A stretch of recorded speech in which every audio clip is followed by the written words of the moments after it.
Hey everyone, welcome to Let's Talk. We're glad that you're with us this week. Let's Talk is a weekly conversation with worship leaders, production volunteers, communications people from around the state of South Carolina to just talk about what's going on during the season with COVID-19 as we've all faced unprecedented things. And so we've been having different guests on a week-to-week basis to talk about things that they're passionate about that might be helpful to all of us during this time. And I'm excited today for our guest to be Cory Singleton from Journey Church. And so Cory, thanks for being with us today. It's good to be with you, man. It's kind of like a homecoming. I look at all the faces around on all the boxes and so many good memories with so many people in the group today. So that's exciting. Yeah. Well, Cory, I've got a handful of questions I'm going to ask you today, but why don't we just start with kind of give us the 5-minute version of your story, kind of background, growing up, how you ended up in ministry, what you've done, and kind of where you're at now. Awesome. I'll do it. A lot of people in the group know a lot of my story, so I'll hit the high points. I grew up I was a preacher's kid. My dad's a pastor for 43 years. Would trade that for anything in the world. That was not a source of negativity growing up for me. That was a super strong positive thing for me, and so very grateful for that. My whole upbringing lived in a pastor's home. Being a pastor's kid, though, we moved around a little bit, and so when I was 8 years old, I made a decision to follow Jesus. For the first time, when I was a teenager, I'll consider that the true surrender moment of my heart to Jesus at a youth camp called Camp Long Ridge. Some of y'all know Camp Long Ridge with Frank Shavers, and made the decision there at camp. I remember it vividly of that's where I just turned everything over. And so that was around 15. But when I was in the middle of the 5th grade, we moved to the upstate of South Carolina. And we lived in a little town called Lyman in Spartanburg County. And I was fortunate to stay there all the way through my formative years and into college. Went to Charleston Southern University, go Bucks, back in a long time ago. And while I was in college, my parents moved to Greenville. So I consider the upstate home. Like that's always been the kind of that home base. And so I still consider that. Lived there several times through my story. So that when I think when I think back to my hometown, I think back to the upstate as that. But CSU is really where God got a hold of my life as far as calling. And I was surrendered to do it, but didn't know what that was necessarily going to look like. Majored in music education there at Charleston Southern, and just grew a ton in those 4 years. So after college, like I said, I ended up in the upstate several times, went back to the upstate and taught middle school chorus, general music, served on staff at a church, Jackson Baptist Church, loved those people to death, and stayed there for a few years. And then we packed up everything, me and my wife, moved to Southwestern Seminary in Fort Worth, Texas. And there I pursued a Master's of Divinity there. And the seminary was another refining time for me. When you have your network and you get ministry done kind of through your network at times. That was really good for me because that was a time in my life where there's no safety net. There's no, dad's network or my network or anything like that. It's just you and your wife, and you're in a totally different place. And so God refined us a ton there.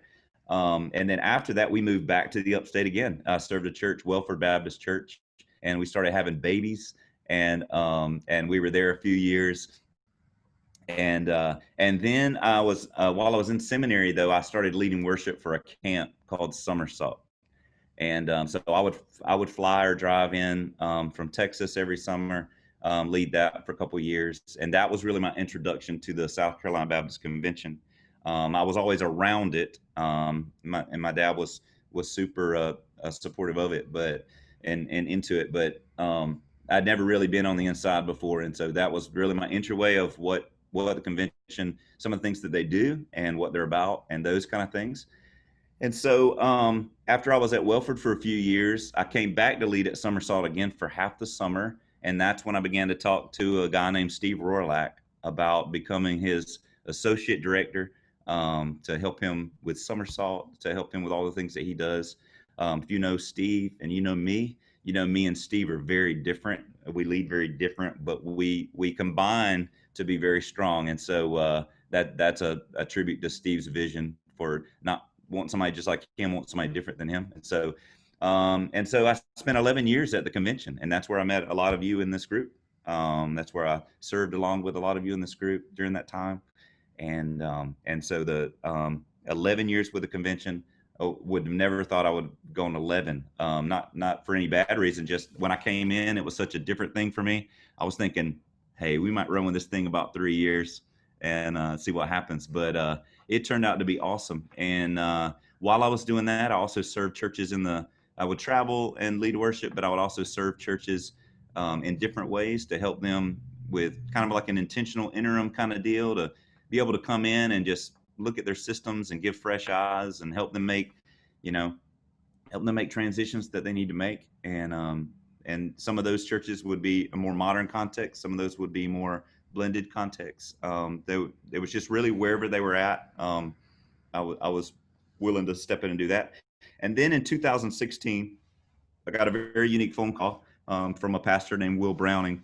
I was packing for Somersault, which I love Somersault with all my heart. But if you want to get me to make a major life transition, you get me before I leave for Somersault, and that's going to be the best time to get a hold of me. And Pastor Will called as I'm packing my office to go for another summer of Somersault, and he gave me a very different vision. It was a very different phone call. In that vision, I just really connected with his vision. He wanted me to come here and build worship leaders, develop worship leaders, have those leaders ready to be deployed to other places in the kingdom, not hold on to anything. And any church planner that would ever come to Charleston, have people ready that you can offer to them to say, hey, why don't you talk to this person? And maybe they're maybe they're your person. So that was a very different phone call. And that was a big vision that was very different from any of the other opportunities that had come along in those 11 years at the convention. And so me and my wife began to pray about it, and we August 1st just crossed over our 4-year mark here at Journey Church. Yeah. Well, and what I love about the story is that God had a formative time for you in Charleston, and then kind of full circle getting to come back to it. Absolutely. And some of what we're going to talk about today is how you're still connected with Charleston Southern and what's kind of going on there and stuff like that. But let's talk about that. It has been a unique season for you. I have loved following what you've done at Journey and getting to be a part of that. And so, yeah, just talk a little bit about that. What have the last 4 years looked like at Journey Church? The church is completely different now. And we're going through a lot of change now too. One was numerical growth coming in, but I noticed when I came in, there weren't a ton of. We had some college students, but we didn't have a ton of college students, and so that was interesting to me to be right down the street from there. Especially a specialist CSU always was to my heart.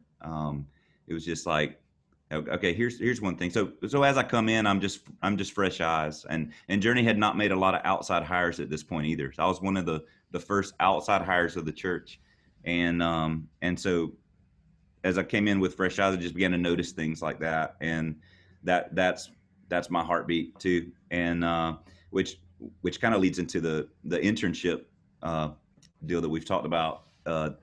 That first summer coming up, my internal clock. Think 11 years doing Somersault, the other years leading worship at Somersault or other camps too. And my internal clock is wired to go up when the summer starts. Whereas a lot of times we tend to deprogram, we tend to calm down because people are going on vacation, things like that. I'm not that way. I'm the opposite way. And I knew that. I knew I was going to, especially coming off of Somersault that first summer. So I decided to do an internship.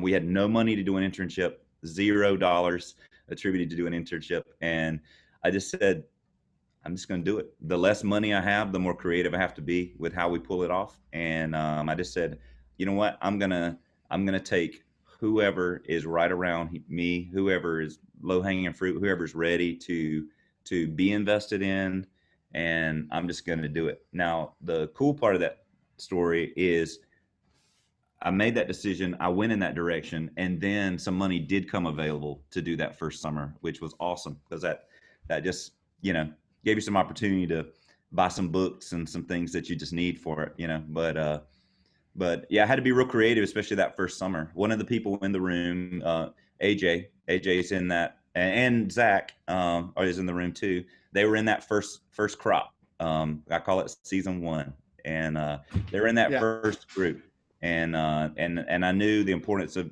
that first summer, making it, making it happen, really getting the right people in there, really developing it from the ground up, and those guys were a part of a group of four that really knocked it out of the park that first summer. Yeah. Well, so it started, the beautiful thing is that you had a pastor that was saying, here's why I'm bringing you in. Mm-hmm. Here's what I want you to be a part of. Come be a part of training worship leaders, and not just specifically for our context, but men and women who can be deployed wherever God chooses to use them in the kingdom. And you and I have had conversations about your heart for that, heart for discipleship of the whole worship leader. Like, let's not just work on talent. Let's not just work on ability. It's way more than that. Yeah. And so why don't you share with us just a little bit of like, where do you spend your time and energy during those summer internships? What are some of the things that you do, some of the resources at your disposal? Just talk to us about, and maybe you can talk a little bit about the progression, because this is year 4, mm-hmm. But yeah, just talk a little bit about the internship itself. What does it look like? Sweet. So when I knew I wanted to do it, I knew there were other people that were already doing it. So what I wanted to do was I wanted to glean the wisdom from other people that were ahead of me in this process and see where they were at. So I grabbed, whether it was a person that went through the internship in another church, or it was somebody who led the internship. I just wanted to get structural nuts and bolts, like skeletal system kind of stuff. And so I began to go, and what I began to notice was I might go and look at one, and there might be some really glaring strengths, but then there might also be some weakness, some things that I just noticed that, well, this is good, this is not. For instance, reading is great. Like, we know that readers are leaders, and leaders have a commitment to read and those kind of things. But everybody's not a reader yet. So it was like, so we might look at one and they're like, oh man, they read like 18 books in the summer. That's terrifying for some people, So I had to make those balances, and that's where the balance of the internship started coming into play. I had to make those balances in all areas to say, reading good, too much reading could not be a great experience. It could be like a class and an overload and that kind of thing. So in our internship, we have a shared reading deal where we might have 6 books. We had 6 interns this summer. We have 6 books. We have one book, one of the 6, and we all share those books. So I might hand you C.J. Mahaney's humility book, and I might say, Matt, I want you to read chapters 1 and 2 out of this book. And next week, when we come back together, you are going to teach us chapters 1 and 2, because understand the commitment. You're the only one in our group that's going to read chapters 1 and 2. So you got to come with it. You got to bring it to us, and you're the only one that's going to make that information available to us. And you have to do it in 5 minutes or less. And so you have to really my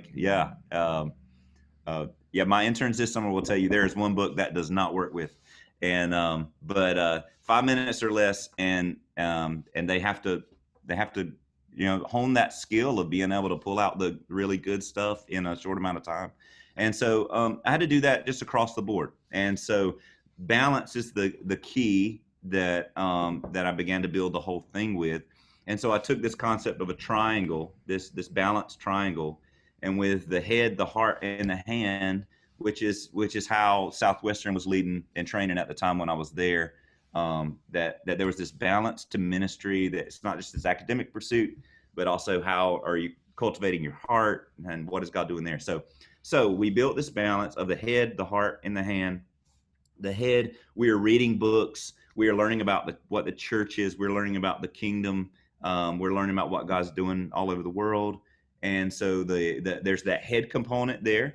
And then there's a heart component. And the heart component, we are doing personality inventories and assessments and everything we can to learn more about ourselves, with the overarching question, what do we think God might be trying to show us through what this is saying? Not that I'm in this box and this is how I have to behave the rest of my life, but like in this season, in this here and now, what might be God, what might God try and be to show me through this? And so we do assessments, and then what we also do is set them up with the classical spiritual disciplines.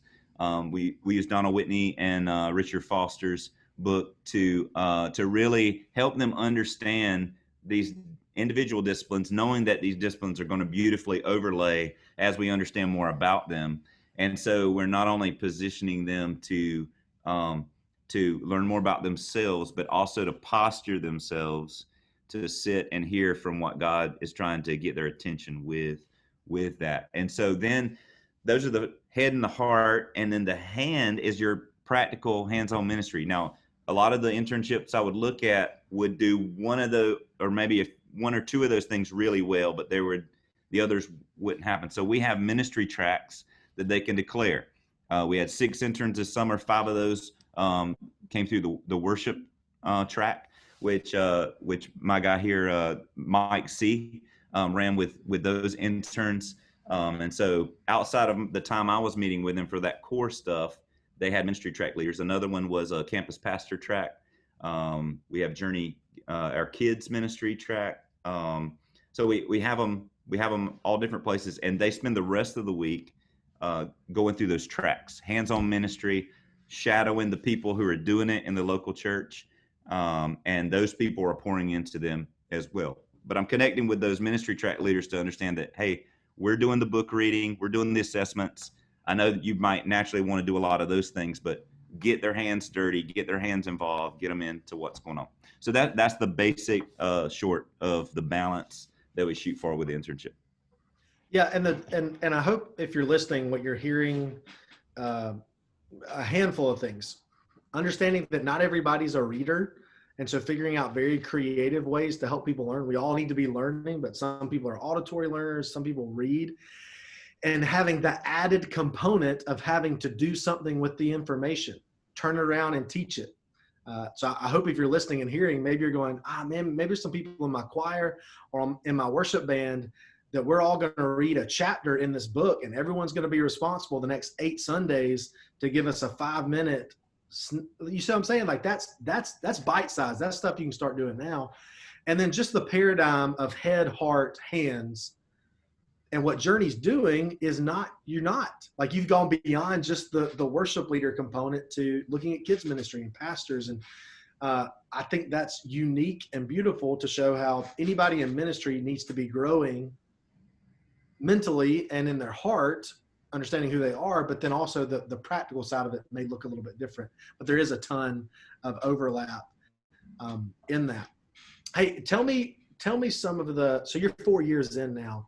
Give me some snapshots into where you have seen Jesus absolutely at work, where, you come in with these expectations of what it's going to be and what it's going to like, what your hopes and dreams are, but where can you just kind of plant the flag and be like, Jesus just did it here. Here's some places where I've seen him work. Yeah, I'll say one thing, and then I'd love to add something to that. I would say that we have gained the most traction from heart growth and numerical growth when we don't try to spin a lot of plates, when we just get to the basics. And I found that to be able to communicate to somebody, we're just going to focus on what the early church did. We're just going to focus on the bare bones. We're preach the word, worship, lift Jesus up, be in community, all the things that are those core, Acts 2 kind of deals. It's like fresh cold water on a hot summer day for people, that our world's never been crazier and our world's never been more confusing. And when it's almost like a decluttering, that's such a beautiful thing to people to say, oh man, that just sounds good. Like it just feels good to, it doesn't have to be complicated, that we can just get down to the basics of being in God's word, and reading through scripture together with two or three people, or being in a small group or things like that. So I would say that was a big flag that about year 2 we started catching a lot of momentum, and a lot of people were resonating with that. Year 3 was more of a prayer emphasis kind of thing, where we're just praying and asking God for things, but keeping a record of it, and then also keeping a record of God answering those prayers, and in a way that we could celebrate just weekly in our worship services, a big tree on the wall, and they could see, people, when God would answer a prayer, people would come and put a thing on the tree kind of thing. There was a trunk. They would fill one thing out, put it in the trunk, and then when God would answer the prayer, that would be a brown kind of piece of paper, and then they would take a green one, and that would go on the tree. And so to see the tree blossom of God's faithfulness was a huge one. The cool thing in this call is that you asked for snapshots of God.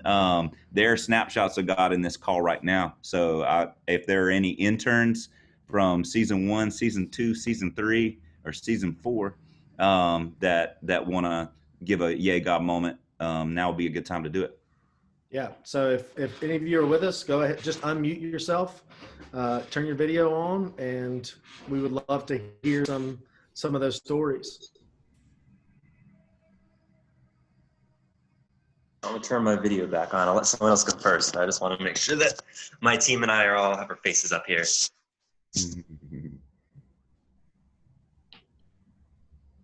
It is AJ, not letting me turn my video on currently, so. AJ just got married. To an intern. AJ is season 1, and he just married an intern from season 2. Yeah. So results may vary. So my wife, Jordan, and I did get married a couple weeks ago. She was year 2, I was year 1. And the internship was, without a doubt, a pivotal moment in my life. And that was right following a time where I was living very far away from Journey. And our campus pastor, Sean, was slowly yanking the rope, pulling me back towards other human beings and saying, no, you can't live completely alone. It doesn't work. And looking back, he was right. Go figure. But while I was being entered into community, I also had a chance to join the internship. I didn't know Cory really at all, but I got a call from him inviting me to be a part of it, and getting a chance to explore all of the wonderful ways that God can use different people. And especially now I'm reading in Ephesians that idea of unity without uniformity. The internship showed me so many different ways that people could be useful for the kingdom that I never even saw myself fitting in before. And then with all of the complicated ways that the web can go out in ministry, I was also learning so much about theology and, like Cory said, the core things, the things that if you don't want to complicate it, if you're overwhelmed, you can draw back to these things and you can use those to reestablish yourself. So stuck in this middle bit thinking, oh, my faith isn't simple in any way and it's not special in any way, but it kind of spread me on both directions. It's like there are so many simple things that I never have to be confused about. And there are so many wonderful things that I can always explore. And instead of looking down that one alley, it let me look all around. And that was an amazing lesson I learned. And that's incredible perspective, to be able to be invited into something like that now is impacting all of life. So I heard you say earlier, you're a teacher now. Yes, I teach high school. Awesome. All right, Trenton, why don't you share some of your story? Oh, well, for me, I was kind of in a dark place when I signed for the internship. I just actually got out of the Army due to medical reasons, and I kind of didn't know where I was going because I was only in there for like a month until that's where I thought God wanted me. And it was kind of weird because I was like kind of in a dark place. I was like, well, if you're taking me out of this area, where do you want me next? Because I really wasn't doing a whole lot good with my faith. It was kind of faltering.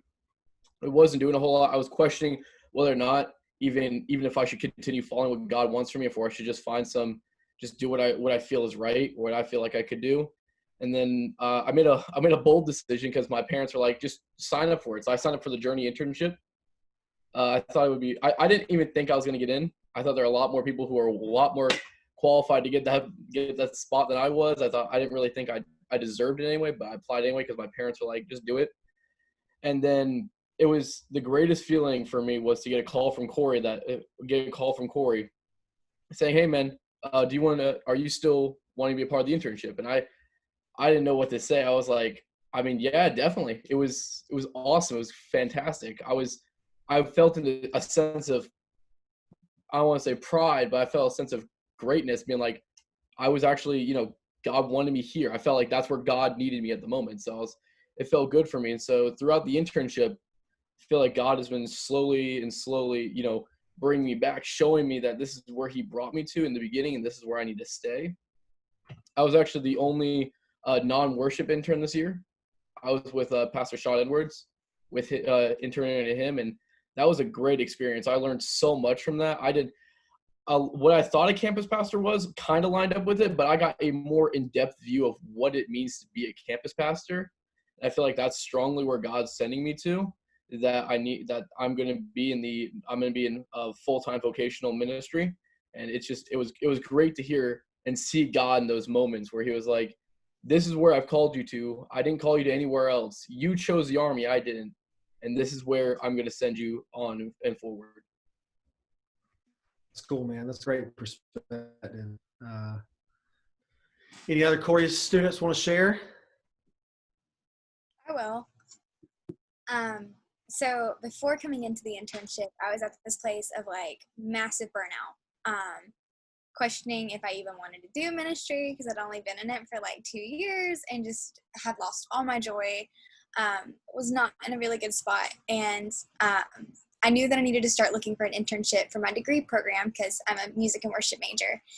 And I remember sitting and having a conversation with my roommate, Megan Freza, and saying, Megan, like, if this is going to be another thing that just tires me and burns me out, like, I don't know if I want any part of it. And she's like, Michaela, I promise you it won't be. She was one of the experiments before, like, the big internship started. And throughout the internship, we were learning a lot with, like, the books we were reading, but we also, like, took times to do spiritual disciplines and learn how to go about cultivating moments with the Lord. Like, moments was something that really stuck with me from this internship. Like, we learned about how to create good moments, but one of the things was, like, having those times of, like, intimate worship with the Lord. And another one of, like, my prayers before I started the internship was, like, Lord, like, teach me how to fall in love with you again. Like, I'm at this place where I've, like, learned how to serve you really well, but, like, I've forgotten how to just be with you. And as we went through, like, the internship and we're diving into these spiritual disciplines, and I'm learning how to just, like, go back and find moments where it's just silent and solitude, or just hours in prayer that I just wanted to be a part of, or spending time in my word in, like, new ways. Like, I started seeing my joy come back, and I started, like, to fall in love with the Lord again. And it was one of these seasons of massive growth. And I started seeing as the Lord started bringing back these dreams from, like, my past and saying, like, hey, I've wanted you. I didn't want how you could serve me. Like, not I didn't want how you could serve me, but, like, that's not what it was about. Like, I wanted your heart. And so good. Now that, like, I have your heart, I want to bring you into these dreams. And, like, I actually got to share a song that I had written at one of our worship nights, which has been a dream that I've had since I was a little girl. And, like, just seeing the Lord's faithfulness through it all, through everything that he had taught me and everything, like, we had grown together as a team doing it through the internship. It was just incredible. Yeah, and I'll just be honest, man, I love hearing. All of that is amazing, but when you hear those three stories, they began with, I wasn't in a great place. I needed the Lord to show up and do something. And so if you're watching this, if you're thinking about how do I train people, how do I equip, how do I disciple, realize that you may be the instrument that God is using to actually bring healing and restoration to his children. what Michaela just said is right. It's like, it's about, God doesn't just want our gifts. He doesn't want us just serving. He wants us. We're his children. We're his sons and daughters. And man, 3 great stories of restoration. I would like to add one more thing. Go for it. To this day, I still talk to Cory probably at least once a day.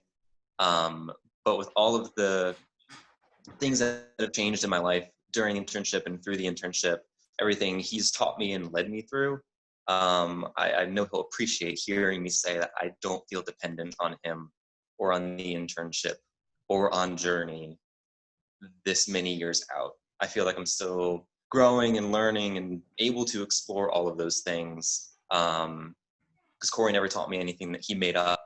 And I think that's a really important part of the internship, that I've left with things I'm still using and I can figure out and utilize on my own. Yeah. And that's so great. And really, I hope if you're watching this, there's something burning inside of you being like, I want that. I want stories to be told where Jesus gets all the glory, but I was able to be a part of that ministry and serving in that way. But you may be going, you know what, we don't have the funding for a summer internship, or, we're not situated near a college, or, I'm a part-time or bivocational worship leader. How on earth would I pull this off? And so, Cory, the final question I want to end up with is just, if someone's watching this and they want it, they want to have this kind of impact in the lives of people in their church, and to be, someone who can help distribute men and women who have been trained and equipped to the kingdom. What are maybe some practical steps, or maybe even some thought processes to have for them to start moving that direction? Sure. My mic's on, right? Yeah. Okay. I would say take who you have. Would be the first thing. That was what I was going to do at the beginning. It's like I didn't have anybody in mind, but there's probably somebody not far from you that is ready and right for it. It doesn't have to be a all summer or whatever. It could look completely different. I think that's one of the big things, especially for this generation coming through, is they're so unique, like every one of them, and that is the superpower of them, is that God is bringing them all to life in different ways. And so I'm not bringing my cookie cutter in. Every one of them is a exercise in listening and hearing their hearts. And big for this generation is trust and connectivity and unique ways to get to where God wants to take them and things like that. Started seeing that from season 2 with an intern. Took me surfing, which I'm way too old to be surfing. And don't get any glamorized picture in your mind. Think more like Wounded Seal. But we're sitting out there, and we're sitting there's not much activity going on. We're just sitting out there on the surfboards, and it starts cluing in that, God was, the Great Commission with Jesus was, he told us to go, and he told us some specific things: baptize them, teach them everything, I'll be with you, and those kind of things. So there were some defined things in there, but then there was also a lot of room for creativity and how they get there. And I think that's one of the beautiful things with all these people's lives, is they're all when you get the balance there of the head, the heart, and the hand together, and they begin to see ministries, then they start to realize, I'm wired this way, God's given me these gifts, and here is an opportunity that I could do that, and that light bulb comes on. Zach Larrabee is in this group. Zach is leading all of our young adults at Journey Church now. He's the go-to for that stuff. So when the light bulb comes on, and you've taught them those basic tool belt things, then it's a beautiful thing, and it looks different for every person that's ever come to the internship. So I'd say take who you have, and you may not be down the street from a college. That's a definite advantage to some of those that are in this room. It could be somebody that used to be a part of your ministry that's somewhere else now. With it, one thing our technology has pushed us into is that we can get it done in a lot of unique ways. And one of those, while I'll take being in a coffee shop or a restaurant across the table from somebody any day over the computer screen, you can still get it done with the computer screen. And so, so I'd say that, I think you're teaching the beautiful thing you're teaching them with their uniqueness is you're just teaching them how to reach. You're just teaching them God can fill in all those gaps. You're listening to them. You're figuring out where their heart is, and you're just teaching them how to reach and to go for it. And that's going to look different for you and anybody that you have. So there might be somebody at your church right now that maybe at a transition time, they might not be a college student. They might be a high school student. They might be out of college and in between jobs, trying to figure out your tools that you walk them through in a very organic way can be exactly what they need for God to get their attention to move in the direction that they need to move. And so I'd say take what you have, and if all of those other things don't work out, then go find them in the harvest. Go share the gospel. Go have gospel conversations with people, and we'll be surprised what's out in the harvest, just ready for that conversation. And what more beautiful thing than somebody crosses from death to life, and then you're right there at that time to walk them through the next steps past that. So and I think it's such a good word, because it's yes, we'd all love to be right down the street from a thriving worship studies program at a Christian college, but God's put people in our church. They're there for a reason. You've been made a shepherd over them for a season, for whatever reason. And so let's start there. And then you're right.